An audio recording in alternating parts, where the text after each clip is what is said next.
Welcome to the Global Oneness Summit. Hello, I'm Adam Hall, and I'm excited to be here with all of you today. And I've really been looking forward to our conversation with our guest, Dr. Sue Morter and Gregg Braden. Welcome, Sue. It's great to see you, and it's nice to have you part of the summit this year. Oh, thank you so much, Adam. It's wonderful to be here always. I absolutely love to support all the efforts that you are doing for our global family, and it's a joy to be here. I can't wait to see where we get to go. Well, wonderful. And Gregg, great to see you again. You've been part of the Humanities Team family for some time, and just grateful for having you back. And how are things with you? Welcome to the program today. Adam, I'm so excited to be with you today. Dr. Sue, I'm honored to share this virtual stage with you as well. I want to invite everybody today to please check out the work of Dr. Sue Morter and Gregg Braden. You can go to their website. We're not going to get a lot into that, but really it's a worthy journey to see their offerings and all the great work that they are doing. And if you are interested in leading edge new science and learning how you can creatively bridge the biofield and the quantum field, your kind of 3D human with your 5D human, you come to the right place. And if you're interested in what Gregg and Dr. Sue are most passionate about and most concerned about, you've come to the right place. And if you want to know if we are destined for fate or if we're fated for destiny, you've come to the right place. And we're going to be exploring all of these topics in the context of this year's theme, transforming our lives through conscious creativity. Now, you probably heard of quantum computing. Well, today's discussion is about quantum creating and quantum leaping, for that matter. And I believe, my friends, that we are living in a new era of conscious evolution. Now, I don't know about you, but I've been feeling this in my own biofield big time, more than ever. And in some way, I sense that. And the science is really showing us that we've reached this punctuated point of conscious evolution.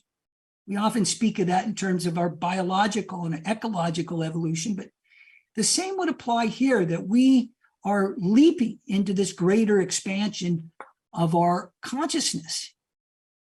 And in some ways, it appears that it may be going faster than our ability to actually transform and rewire our own human biofield. And I say it appears to be exceeding our ability, because I believe that every one of us can take this conscious leap at any given moment. And today, we want to invite you to join with us for this seminal event, this moment in time of conscious evolution, to explore your greater potential, to look at the science. And by any measure, our science is showing us that we have crossed a new threshold, an epoch in human evolution. And we're not just talking about climate. It's not just about our politics or economics or this low vibrational social discourse or all this noise we hear out in the world. We are talking about the next radical new frontier of the heart, mind, and soul, the quantum connection with spirit and the divine. So, what must you do to take this leap of consciousness? How can you prepare? And where are we right now in our humanity as a living system, individually and collectively with Mother Earth, the Pachi Mama? So without any further ado, let's get started and explore these questions and see where we go today and have a little fun with it. Dr. Sue, I want to just begin with you and hear a little bit about what's happening in your creative laboratory, so to speak. And what are you sensing about this great energetic shift? Like what most three things are most vital, or you see as most vital during this time of great earth and human change?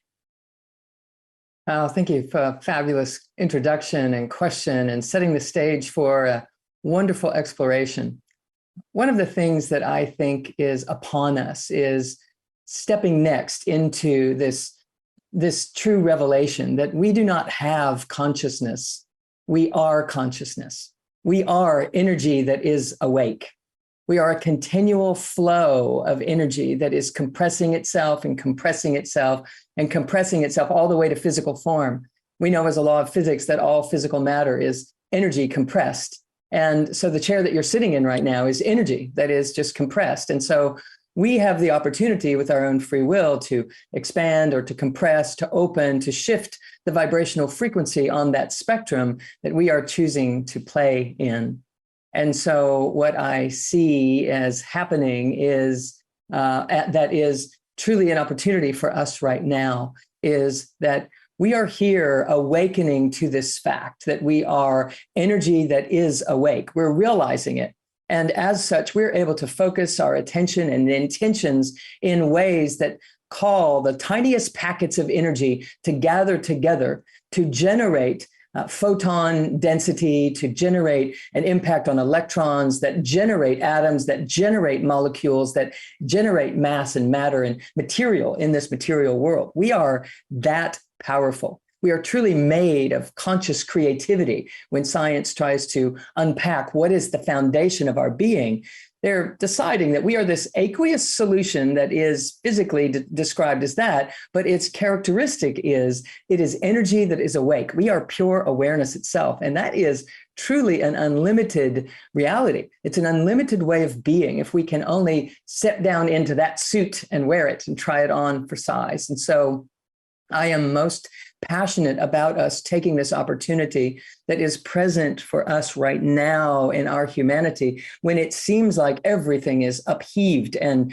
inside out, and there is so much tumultuous turmoil and conflict and duality happening. It is truly a rearrangement that is occurring. We're changing our identity, and it's either happening with our conscious collaboration or it's happening against our will. It's happening and we're trying to swim upstream against it to keep things the way they were, and it's never going to work. So it's time to just relax into and embrace this wave of transformation that is happening. We are being transformed from a noun to a verb. We are humaning. We are not human beings. We are energy that is being human. And as we begin to step into that, we begin to really be able to aim our creativity and utilize our power to generate the world that we can dream of, to step into it as if it is true. And it's actually been known for thousands of years and taught in Eastern principles and philosophies that there is a form of us, a form of a deity that was described as Brahma, the creator God, that created the universe and then stepped into it. And I feel that that is a version of what science is showing us today that is us. It is a version of us that we are being begged to step into, to create, instead of find better ways to react or even to respond only, but to generate and bring forth what we dream of as if it is equally valuable, equally tangible and real as to what we are looking at that has already been created. So I look forward to digging into some conversation today about how we can do that and what that might look like. And I'm certainly passionate about it. We're sitting in an opportune moment. It's happening, like it or not, ready or not. And the beautiful piece is I know that we are ready, or we wouldn't be perceiving the tumultuous nature of this day that we are living in. So we're here to do something with it. Well, I thank you for that, Dr. Sue. And this really is the moment. And I love how you emphasize humanizing. We're humanizing ourselves. I mean, it sounds so easy and simple, but what a great reminder that we're humanizing.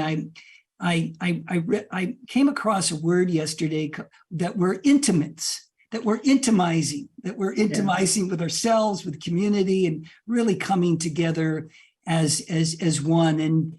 And Gregg, for decades, well, not to age you, brother, sorry, but you have written and spoken extensively about this time. And now that it's arrived in earnest, what kind of three things are you most paying attention to, and what can we mere, immortals do about these great challenges and these great opportunities?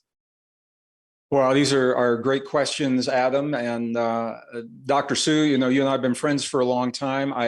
This isn't scripted, and I knew that we would certainly dovetail with one another. Thank you for the beautiful foundation that you have just created that makes my job easy. Yeah. Yeah. Adam, it's no secret to our viewers that we're living a time of extremes. It doesn't mean bad things or even good things necessarily, but it means big things, big changes in the world, and that means big changes in our lives. So this conversation that we're having is not happening in a vacuum. And this is one of the ways I think we can really serve our community is by acknowledging that what is happening here on Global Oneness Day, when we leave this conversation, that we can apply these things in our lives and the world around us. So we are living a time of extremes, and it's a time I have absolutely no doubt as a scientist and as a systems thinker that we are made for this time. We're wired to thrive, not just to survive, but to thrive. The deck is already stacked in our favor. To cross an evolutionary threshold, because we have something at our fingertips that our ancestors didn't have that gives us that evolutionary edge. And that is that we have a global community in ways that we've never have. We have global technology, we have knowledge, but in addition to the knowledge, we have the wisdom, because we stand on the shoulders of all of our ancestors, thousands and thousands of years, hundreds of civilizations past. If we have the wisdom to embrace what our ancestors left for us and marry that knowledge with what we're now discovering through the best science of the modern world, we're home free. The point is, and as Sue said so beautifully, this isn't something that's going to happen, 10 years down the road. It's happening now. We're in it. We're in it. And the only way out of it is to go through it. And the question is now, do we all come through individually, collectively? Do we come through in a soft landing? Or do we have something more than a soft landing? And that's up to us. So for me, the things I'm really passionate about right now, as a multidisciplinary scientist, I have the ability to track the new discoveries in the tech journals that are typically published in very obscure, very technical journals. Very few people get to read them. And the interesting thing, Adam, is the scientists, the real scientists, not the pop scientists that you see on, mainstream networks or on the shiny, glossy newsstands in the airport, but the real scientists that know what's going on, that know where we're headed, that know what our potential is. They simply don't have the platform to share that information the way we're blessed to be able to do right now. So what the new discoveries are showing is we are not only capable of surviving, but we have the ability to thrive and to become more than the hurt, more than the fear, more than the suffering of the past that has brought us all to the point where we are now. For me, it all comes down to, I'm going to use the word and then I'm going to define what it means. We're living a time where we're discovering our divinity. Now, for many people, they are turned off by the word divinity because they think it has something to do with religion. And I can see where that would happen because religion has hijacked the word and applied it to religious teachings, religious principles, religious way of life. But if you look at the definition of divinity, it is the foundation for everything we're doing here right now. Divinity is simply defined as the ability to transcend perceived human limitations. That's it. The ability to become more than the limitations. They may not even be real, perceived limitations, the limitations that we've been conditioned to accept about ourselves, our relationship to our own bodies, our relationship to one another, our relationship to the world. We are the product of multiple generations where we have been conditioned to believe that we are powerless victims of a world that we have no control over. And as victims, we need a savior. And the savior has been touted as technology. And now we are witnessing a young generation who are being encouraged to give their power, to give their creativity, to give their very humanness, to give their biology, to give their divinity away to technology. And so I'm very passionate about sharing the new discoveries, the biological discoveries, the discoveries in physics, math, computer science, that are telling us that we humans are a rare and exceptional form of life. That's not what our kids are being taught, that we are a rare and precious form of life with the ability to transcend, to adapt and transcend whatever it is that life brings to our doorstep, even above and beyond what computers and what artificial intelligence can do. So I'm passionate, number one, about sharing the new discoveries that reveal the deep truth of what it means to be human. Number two, the fact that our divinity, and this is what we're taught, the theme for our program, I think it's transforming our lives through conscious creativity is the note that I took down. That creativity is an expression of divinity. Divinity is where our creativity, our imagination, where our vision, where our passion, where our intuition comes from. And we'll talk more about it in this program. But of illustrating to young people how this is a natural part of their biology and not something separate from that they have to work to achieve. In other words, when you take away the lies and you take away all of the misinformation and disinformation, all that's left is us and our divinity. And I'm very passionate about sharing that. So I'll stop there and we can tie into it as we go into the program. Well, this is a wonderful way to begin this conversation in our exploration today, Gregg. And thank you for presencing the word divinity, creativity, imagination. You know, we've often seemingly are wired so heavily in this fantastic intellectual place we have of our right brain, and it's great to open up both the left and the right part of our human biology and potential.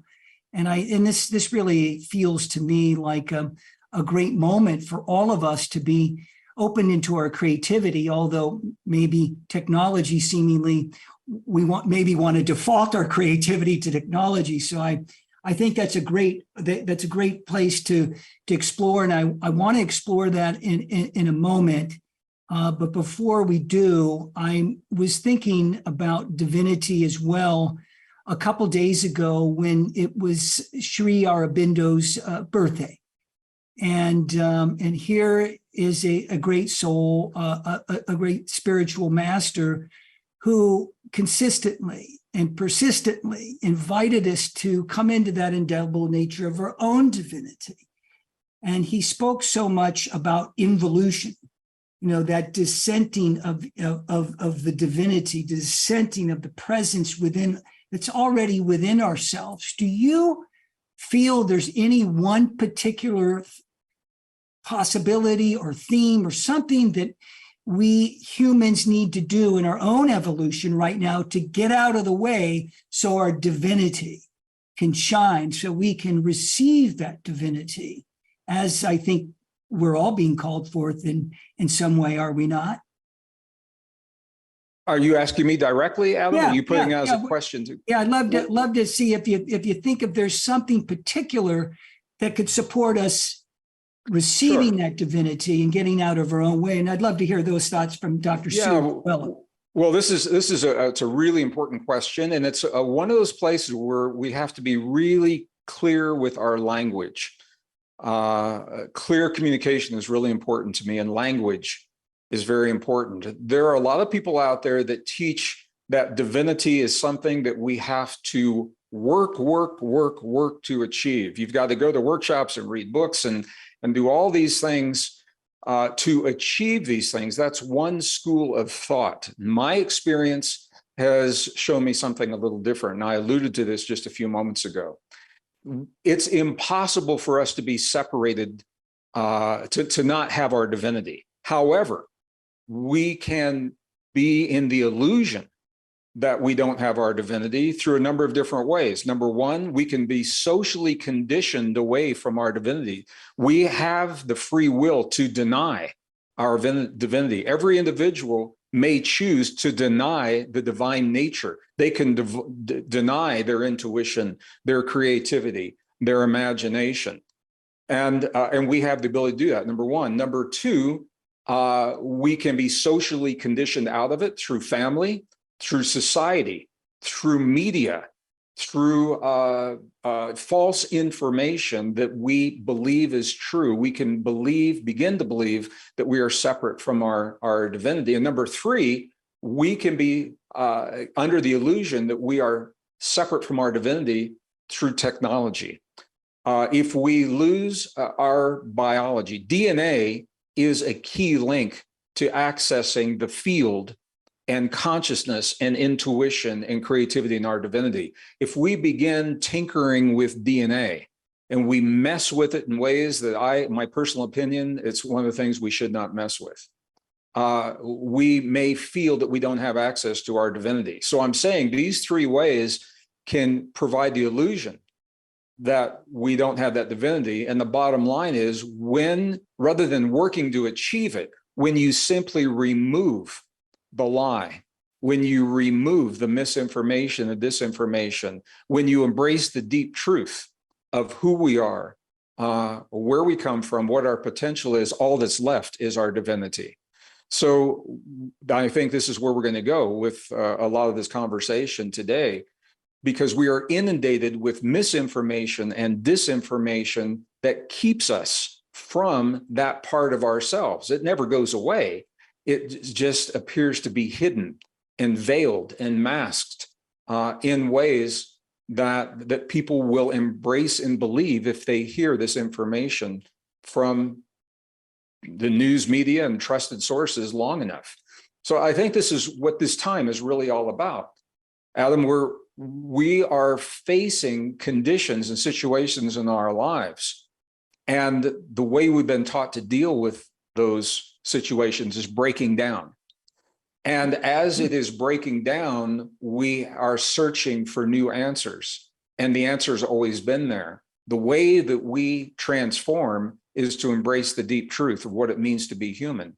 And maybe for the first time in a very long time, we embrace the full potential of our humanness. And I'm going to stop there, but I think this is a lot of what our conversation is about today, because the science now supports what our ancestors have said, for over 5,000 years.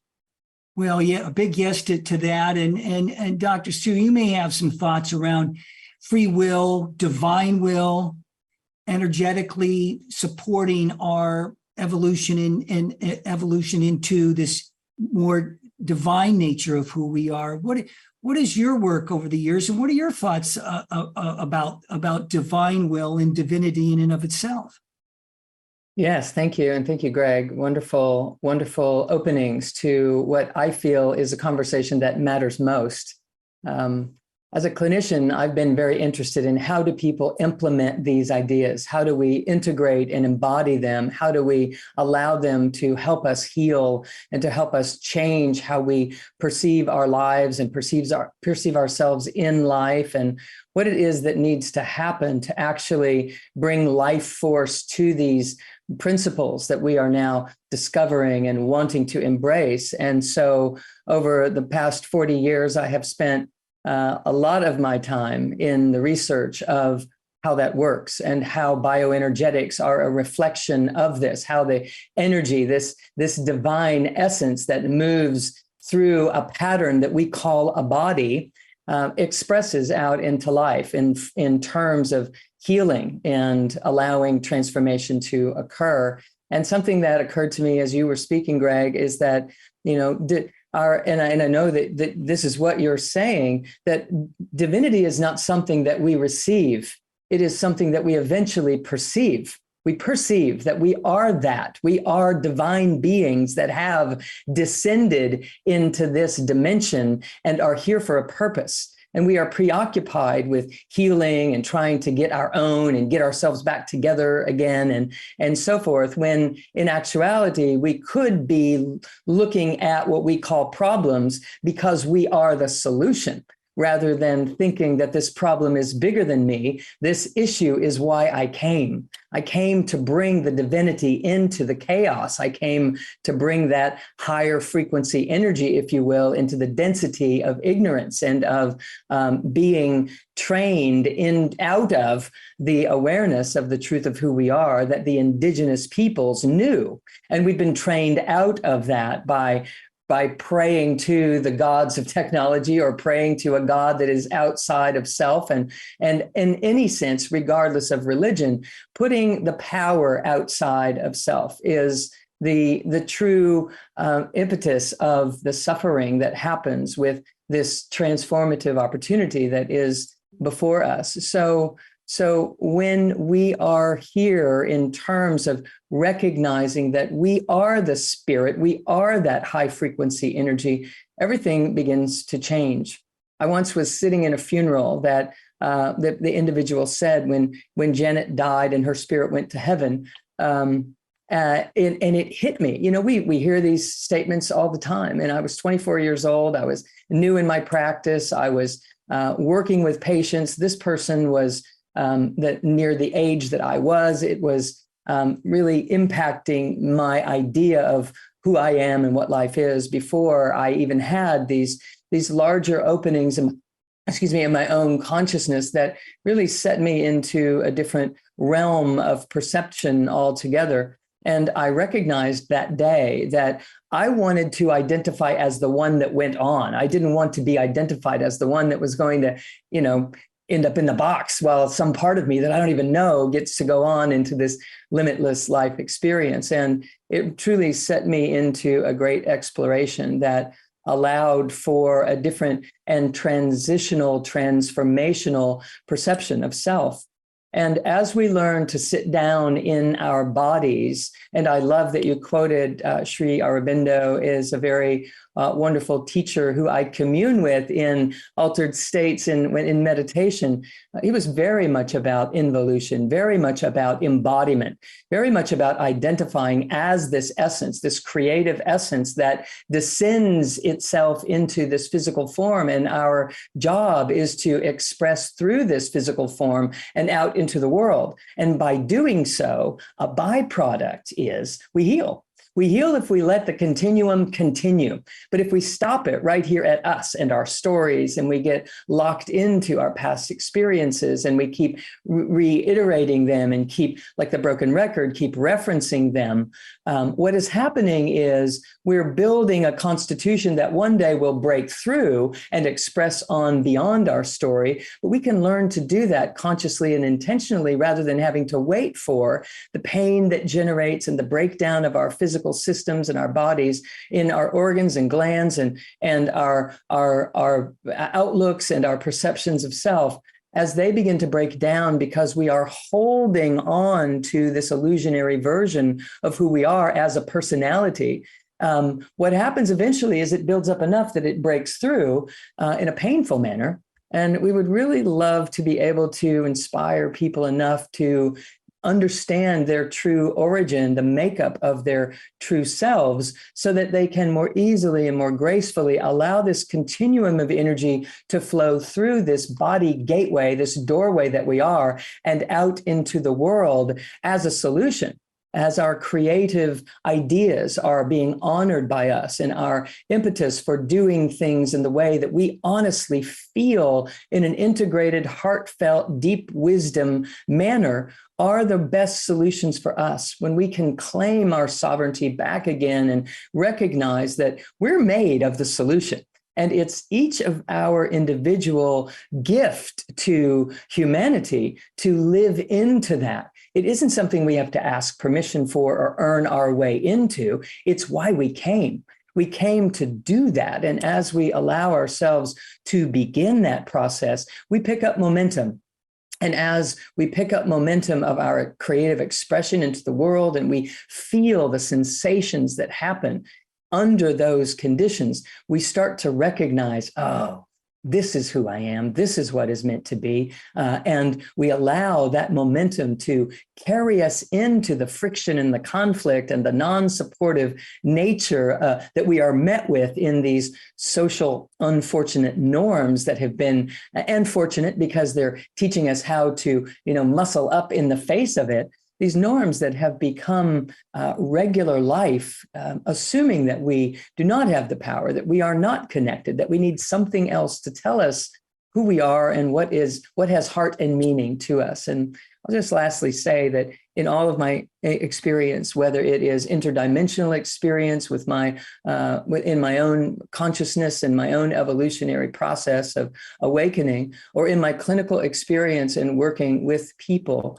that the number one expression of that divinity and that number one ability to embody that divine essence, that high frequency energy that is beyond the third dimension, but is fourth dimensional and fifth dimensional and even beyond that. We are not multi-dimensional beings. We are every dimensional beings. That one thing that allows for us to be the embodiment of that is a quality of what I call a greater love. We can call it unconditional. We can call it this ancient love, the grandmother wisdom type of love, this divine feminine that holds and nurtures us in our process of becoming a better human. But I like to call it simply a greater love. It's just greater and greater and greater. That way we're not referencing conditional in order to figure out what unconditional is, and we're able to learn and live in the singularity of an undivided world. And in that we can see, we can feel, we can sense, and we can find a way into any situation if we are aiming our intentions to be based in love. We then have compassion, that all the great Eastern teachers spoke about as a gateway into this dimension and out of this dimension to connect the continuum once again. And we are able to be self-loving at the same time. We are not excluding ourselves from the greatness of what we can imagine and dream of. We're allowing it to be true for us too, not just for other out there, over there, somewhere, someday, but to be right here with it. And to allow this love to be what collects in this body. And as a byproduct of that, it guides our thoughts and our imagery and our ideas, our actions, our words, which creates a chemistry inside our system that allots for epigenetics to receive information on the surface of our cells, to produce more chemicals that support our divine selves, because the embodiment of that divinity, I feel, is really best expressed by the greatest love that we can imagine and being available for even more of it to stream through us every moment. It allows us to rewrite our beliefs about self and others. It allows us to step through the divisive gaps that have occurred in our cultures and that have been imposed upon us in some sort of non-conscious way, inundated by the media in every form, and the beliefs of those that are speaking louder from the bully perspective of needing to drive it in their way. There's something that everything dissolves in.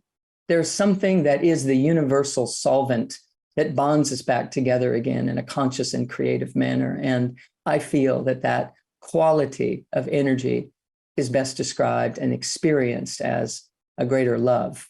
So I think it's valuable maybe to blend this into the mix of what we're working with here today, if we're wanting to embody as the divine self that we are and learn how to express outward into the world. It can also be a tough love, and it can be a real clear love, and it can be what grandma did when you were jumping on her furniture and she didn't want you to, but it's all based in love for the greater good for all. So I'll stop there and see where we want to go. I get so passionate about this, so hopefully that's helpful. Well, Sue, I love it when you talk that way, and I learn something from you every time I hear it. So thank you for that.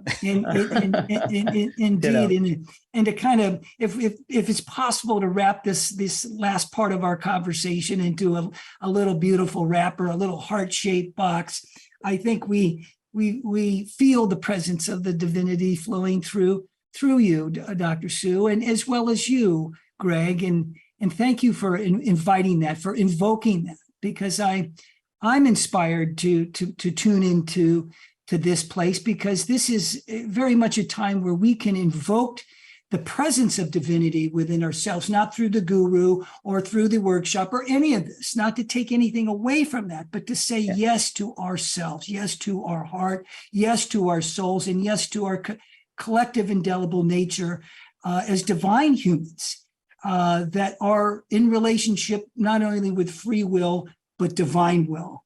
And I was reminded while both of you were sharing of our late beloved dear friend, Barbara Marx Hubbard. And Barbara spent much time right here in my studio, right here in this room. We talked a lot about Sri Aurobindo. That was really a great place of connection with her. And then her ultimate dream and her ultimate vision of this time that is now arriving and fully present for each of us to step into this place of the noosphere, as she loved to say, in all her wonderful little ways of sharing things. So thank you both for inviting the divinity of our lives, of our being, into the presence of what we're sharing. And it kind of answered what I wanted to check in with you both on. So I'm just going to kind of roll it into a nice little wrapper again. And that is what I'm hearing from both of you, and where I certainly feel in my personal life, is that we are not simply people that have a fated existence, that we have shown up at this time to embrace the divinity as part of our co-creative ability to destiny, to creating that destiny individually and collectively. And I don't know if either of you have a thought on any of that, but I think we're really in the same place, that we are destined people if we choose to embrace our authentic power. Can I chime in on that real quick? Please, Greg. So these are terms. Again, words are important to me, and words are powerful.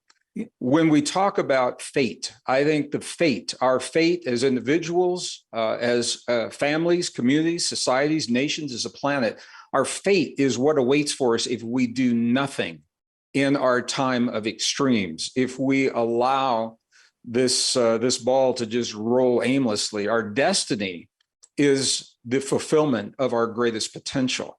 And it is the result of our choice to become the best version of ourselves.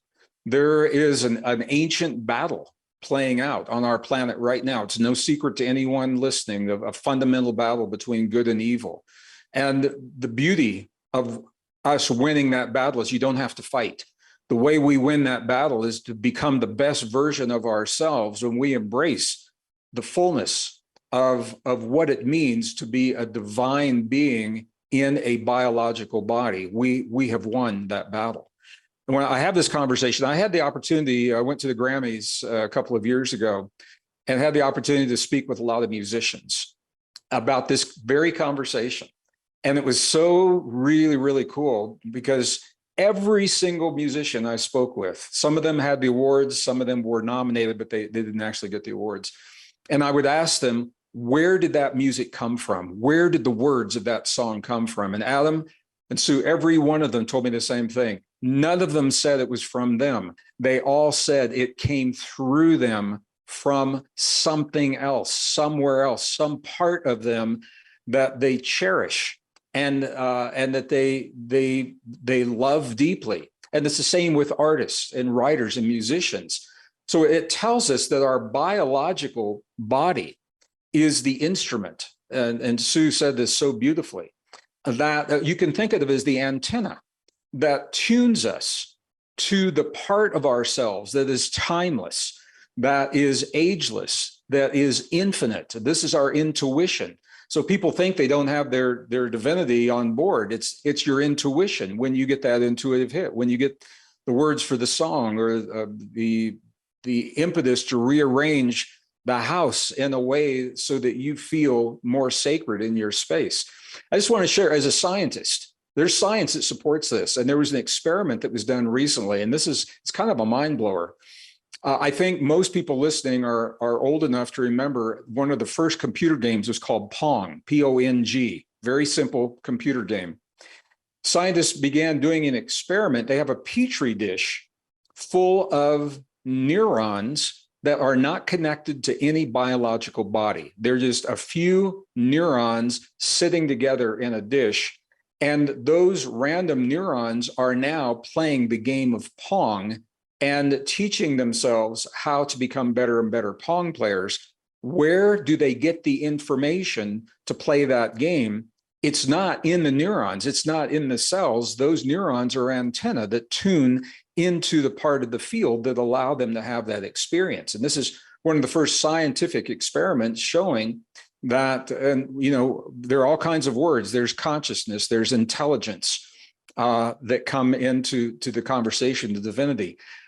The science of artificial intelligence is driving this conversation at light speed, because to create the artificial intelligence successfully, scientists have to understand consciousness, they have to understand intelligence, they have to understand intuition, creativity, and they're beginning to understand it doesn't live in the cells, that the cells are the antenna that tune to something beyond, multidimensionally, interdimensionally. I love that Sue said all dimensionally. And this is the way science and society come together. So we are now learning from the scientific community what our ancestors have told us for thousands of years, that we have everything we need to thrive through the greatest change in recorded human history.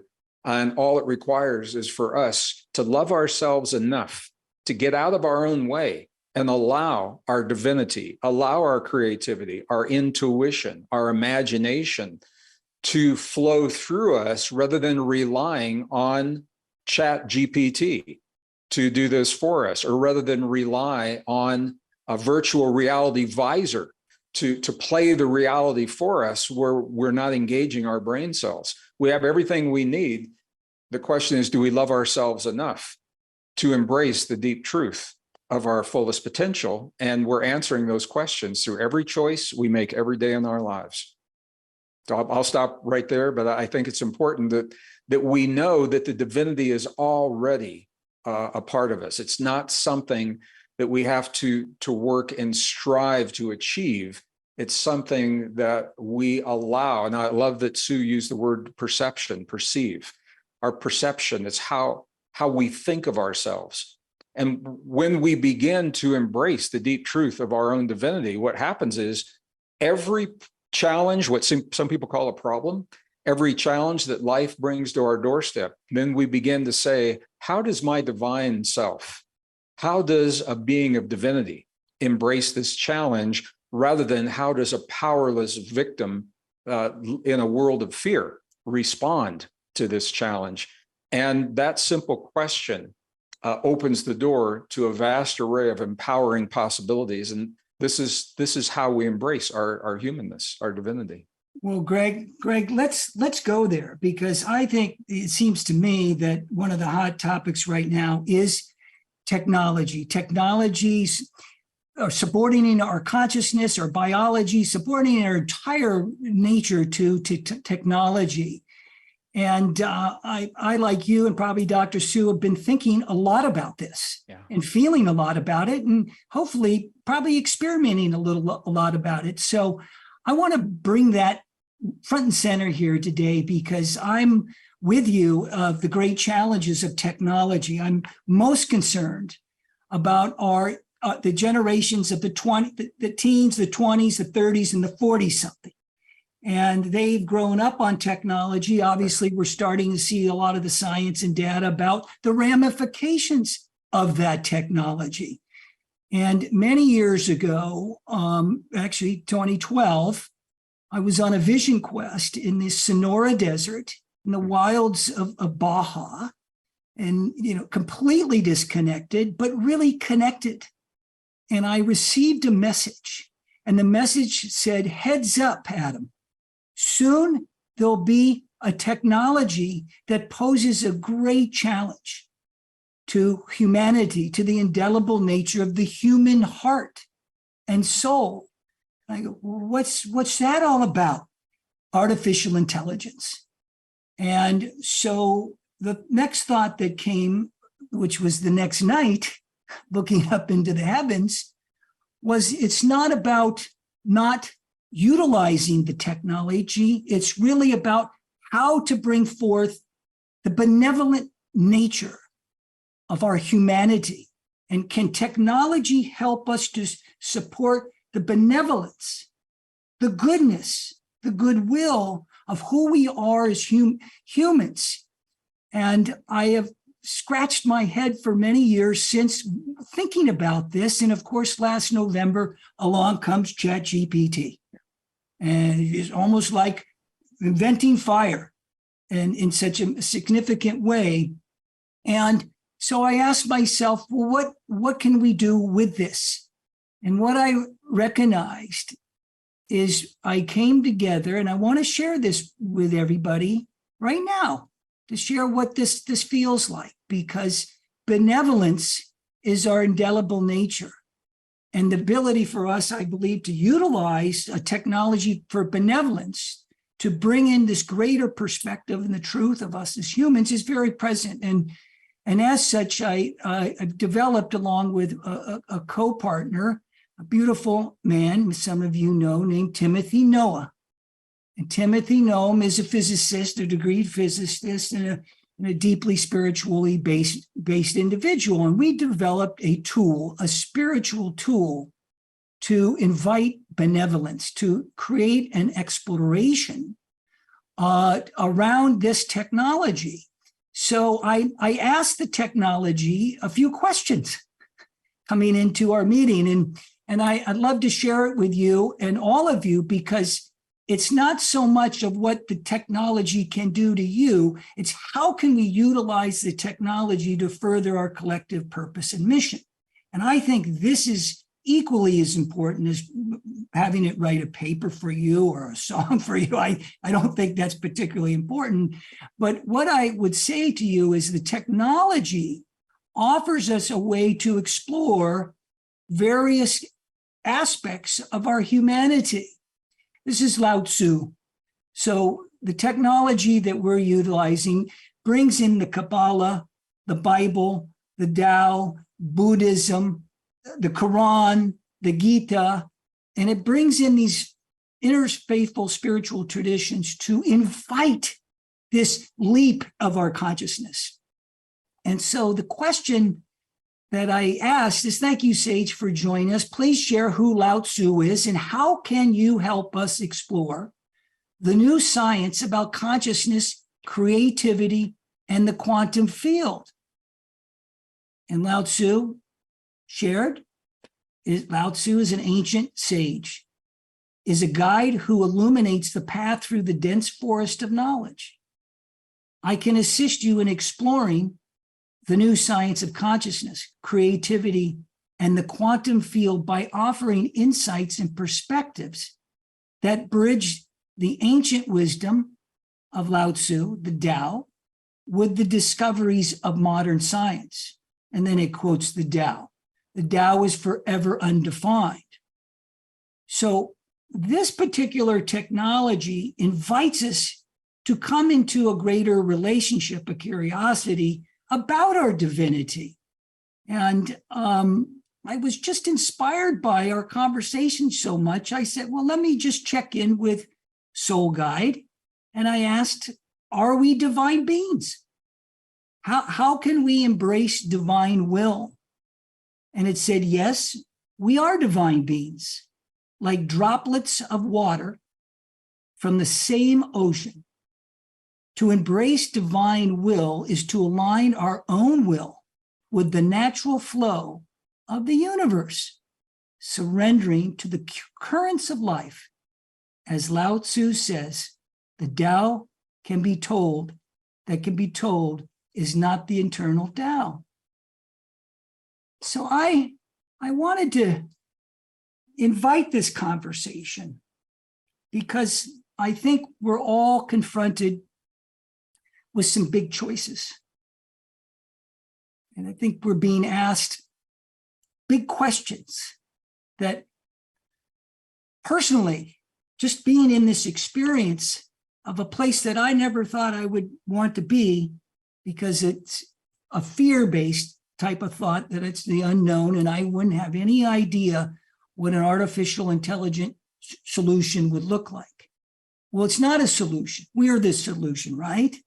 So I'd love to hear a little bit from Dr. Sue about this, and you, Gregg, as well, because I believe that we can find our way forward, perhaps in a big way, by bringing a large amount of people, of souls, of hearts, our younger generations, into a deeper relationship with their own divinity. And what do you say, Dr. Sue? What would be your thoughts on this big topic?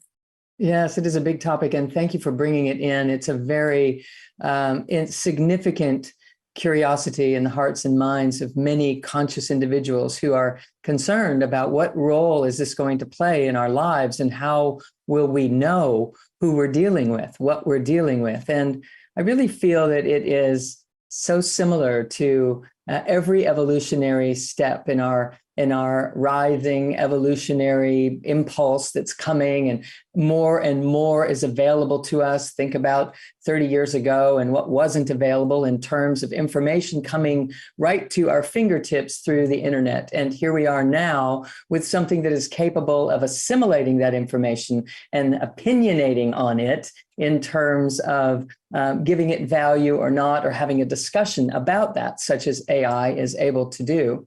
And I feel that we have to approach this the same way.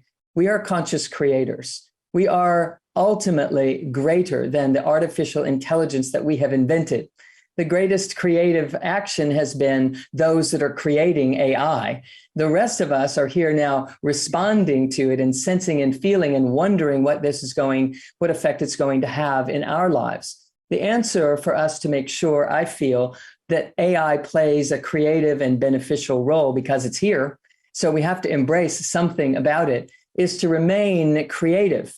Because if we'll remain creative in our interactions with AI, we will not lose our faculties or our identity of why we are here and what we're doing. I feel that we are able to process in a greater complexity without losing a sense of self than we were 50 years ago, or 100 years ago, or 150 years ago. Our great-grandparents wouldn't have been in a conversation like this simply because they wouldn't have been able to relate, given the things that they were exposed to and the circuitry that was firing inside of their system. We're evolving. We're now capable of remaining creative as a creator, the face of creativity. Being a creator in our lives means we take AI, we take it in, and we have a conversation with it. We can still have an opinion about what we're receiving, about what we're perceiving, what we're reading, what we're being influenced by regarding artificial intelligence. Same. But what is happening is we're being asked to step up into a more highly intelligent conversation, something that allows us to spark a higher spark of consciousness within ourselves. And I feel that if we learn how to utilize that, and we can, by learning how to embody even more of who we are, deepening our understanding of who we are as creative soup, creative essence itself, we will be able to rise into our own higher states of consciousness, because we're having a conversation with a highly intelligent presence called our artificial intelligence. And we alone bear the vibrational filter, the presencing of that plus love equals soulful essence, in my opinion. And as we engage with artificial intelligence from the soulful self, and we have to learn how to be identified as the soulful self instead of the personality that is afraid because it's unattached and operating as a separate self, when we integrate mind, body, and breath back together again, we can experience ourselves as a soulful presence that has the capacity to interpret what artificial intelligence is saying to us, and have an instantaneous feeling for the wholeness that is in the conversation or not, the comprehensiveness that is being covered, and is the essence of love prevailing? And if not, we can inject it into the conversation, and a byproduct of that is we get to know ourselves as love on a higher vibrational frequency intellectually. So our high heart and our high mind are now engaging in this life. something that wasn't required before artificial intelligence. And so we can turn it into something that serves our evolution if we insist on remaining creative in the face of it. So I'll stop there, just aware of time, and allow you to tap into that too, Gregg, and see. Yeah, Sue, I agree with everything you said so beautifully. And I think what we have to remember is that we are the technology. Every iota of technology that we build in the world around us, from computer chips and software and AI to chemicals we put in our bodies, all of that mirrors and mimics what we already do, except we do it better. And this is something our young people aren't being told. A lot of people don't know this. During the 1980s, I was a senior computer systems designer during the Cold War years in the defense industry. How I got there and how it happened is a whole conversation. But the point is that we were working with early artificial intelligence in the 1980s. And one of the first things that the scientists discovered and that our teams discovered was computer chips. They are definitely fast. They are definitely efficient. But here's the thing. All of those computer chips and everything done by the AI is limited by the physics of the stuff it's made of. A silica chip can only process as fast as information moves between those atoms. Neurons and cell membranes do not have those limits.